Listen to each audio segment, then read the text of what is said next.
Alma Francis Heyliger, you are recognized for your 7 minutes. Colleagues, good afternoon to my colleagues, good afternoon to the testifiers, good afternoon to the people of this territory. Well, we're here to discuss this VTOL situation as well as some other issues with WAPA and turning around and coming up with solutions for problems.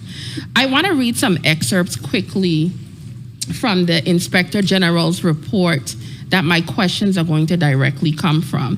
In their conclusion, they stated, "We found that WAPA's board and management, in choosing to expedite the project to mitigate the high cost of energy in the Virgin Islands, prioritized time over project cost.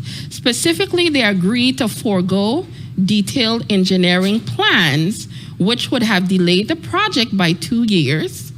Instead, they allow for VTOL to perform a FEED study, design the storage terminals, procure equipment, construct project facilities simultaneously."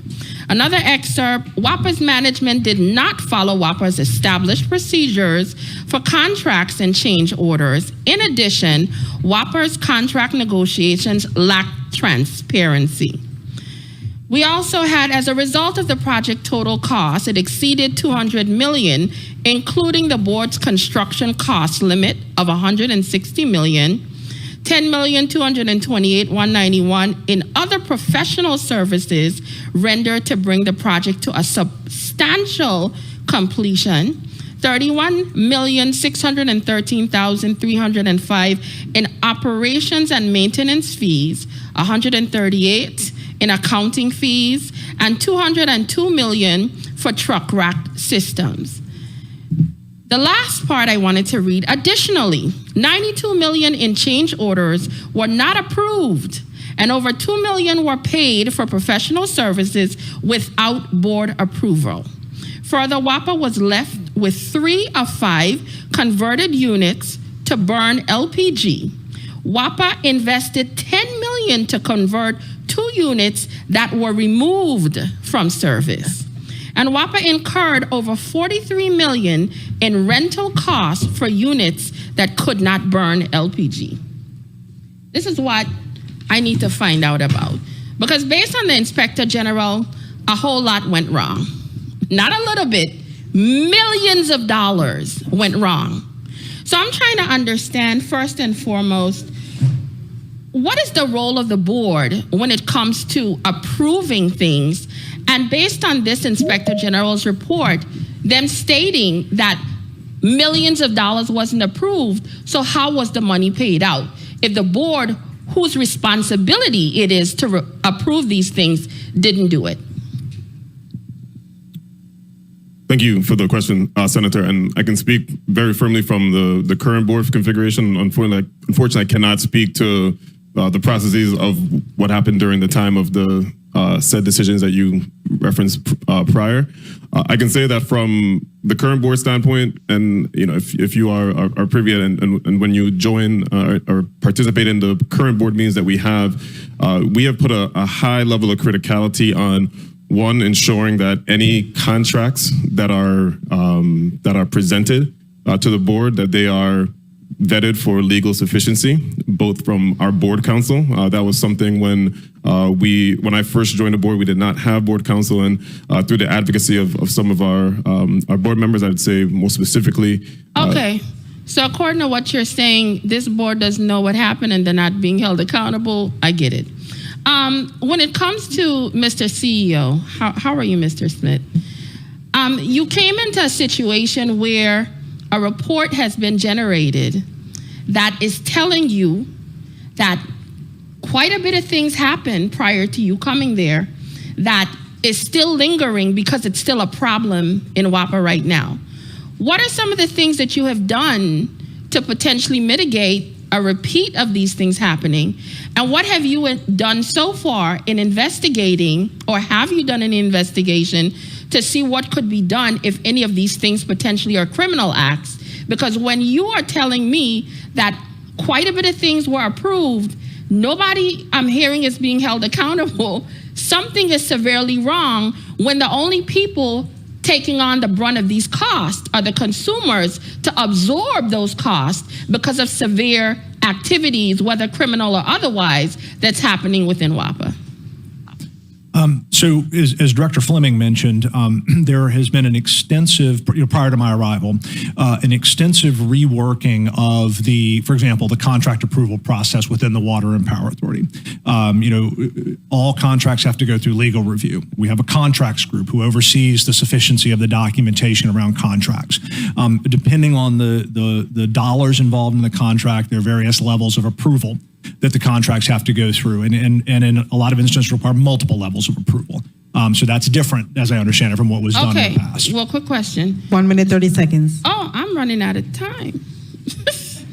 Okay, I have a quick question for you.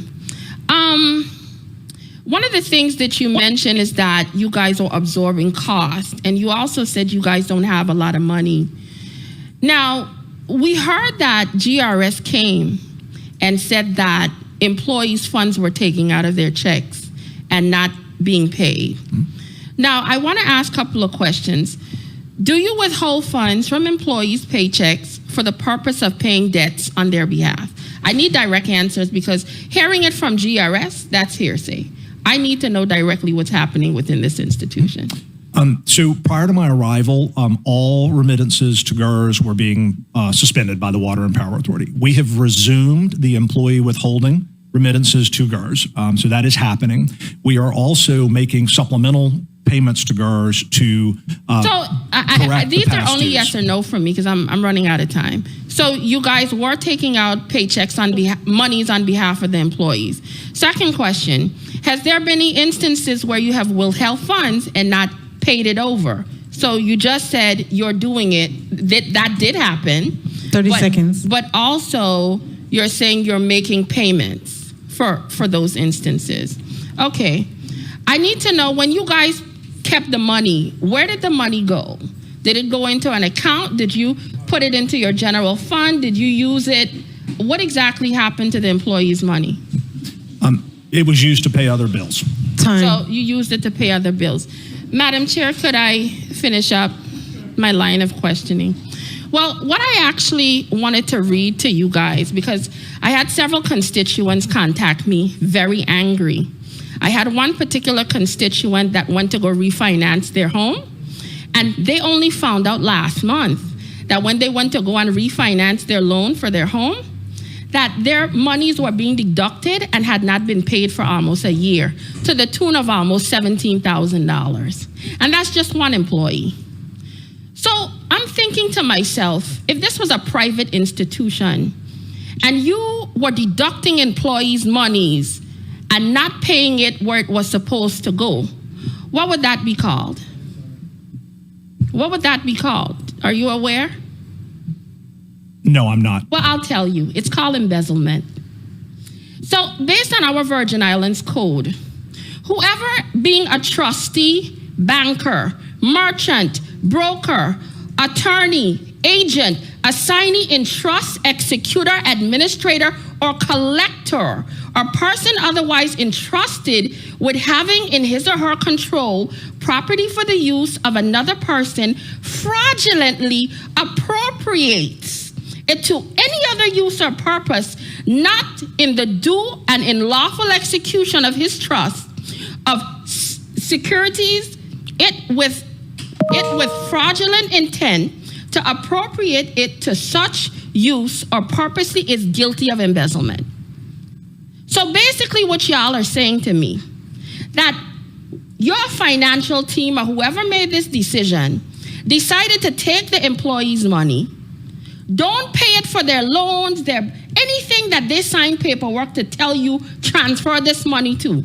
You decided to keep it, reappropriate it someplace else, thus disrupting their lives. And according to our law, that's a crime.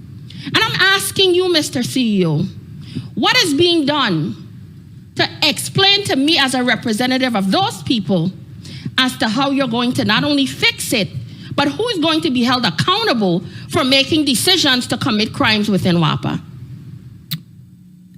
I know you directed that question to CEO Smith, but may I just make one comment, please? This is Kyle Fleming, Virgin Islands Water and Power Authority Chairman. As I mentioned in the testimony, we recognize the importance of the appropriate leadership being in place to ensure that decision-making moving forward is in line with, I think, the same concerns and complaints that you presented there.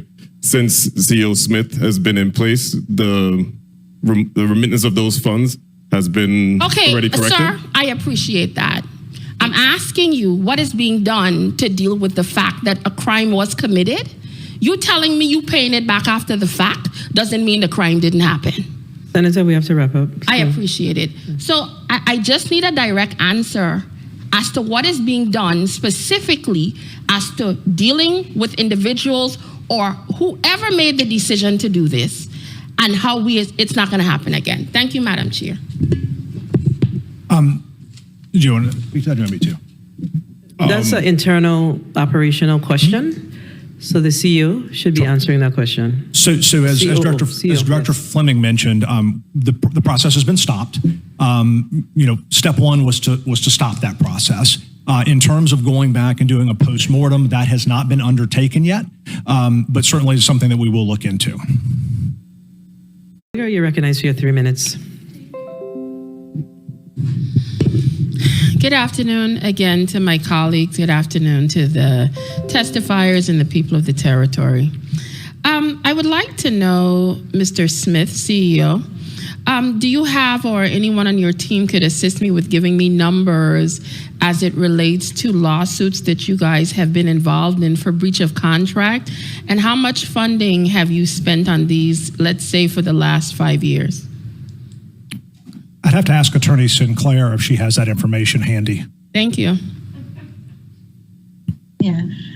Good afternoon, Dion Sinclair, General Counsel again.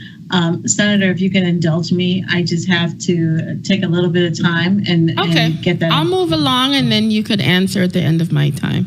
Well, thank you. Ernst & Young, you guys shared that they work with you. May you tell me how long that they've been working with WAPA?